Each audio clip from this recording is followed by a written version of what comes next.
திருவள்ளூர் ரயில் நிலையம் அருகே பெட்ரோல் மற்றும் டீசல் ஏற்றி வந்த சரக்கு ரயில் தடம் புரண்டு தீ விபத்துக்குள்ளானதில் சேதமடைந்த தண்டவாளங்கள் சீரமைக்கப்பட்டு 48 மணி நேரத்தில் ரயில் சேவை தொடங்கியுள்ளது.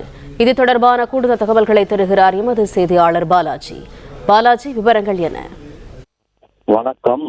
சென்னை மணலி பகுதி IOCL பகுதியிலிருந்து நேற்று முன்தினம் அதிகாலையில் சரக்கு ரயில் ஒன்று பெட்ரோல் மற்றும் டீசல் ஏற்றி கொண்டு வந்த நிலையில் திருவள்ளூர் ரயில் நிலையம் அருகே தடம் புரண்டு 17 பெட்டிகள் டீசல் மற்றும் பெட்ரோலில் எரிந்து நாசமானது. இந்த சம்பவத்தில் கடந்த 2 நாட்களாக பணிகள் மேற்கொள்ளப்பட்டு அந்த கண்டெய்னர்களை ஓரம் கட்டும் பணியும் மற்றும் தண்டவாளம், மின் ஒயர்கள் மற்றும் மின் கம்பங்கள் அமைக்கும் பணி நடைபெற்று வந்தது. நேற்று நள்ளிரவு முதல் புறநகர் ரயில்களும் எக்ஸ்பிரஸ் ரயில்களும் அனுமதிக்கப்பட்டு வந்த நிலையில் தற்போது தொடர்ந்து அந்த பணிகளானது நடைபெற்று வந்தது.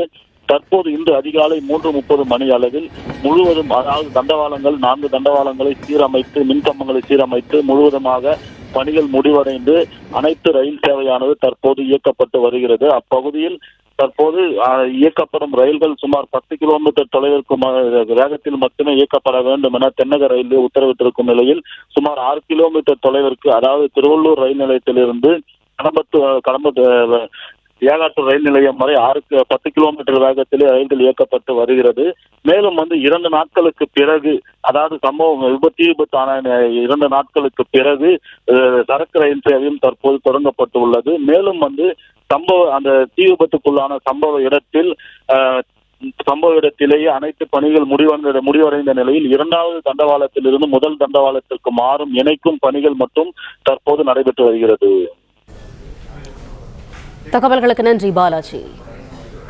பிளே ஸ்டோர் மற்றும் ஆப் ஸ்டோரில் இருந்து பாலிமர் செயலியை QR கோடு மூலம் பதிவிறக்கம் செய்யுங்கள். செய்திகளை உடனுக்குடன் பெறுங்கள்.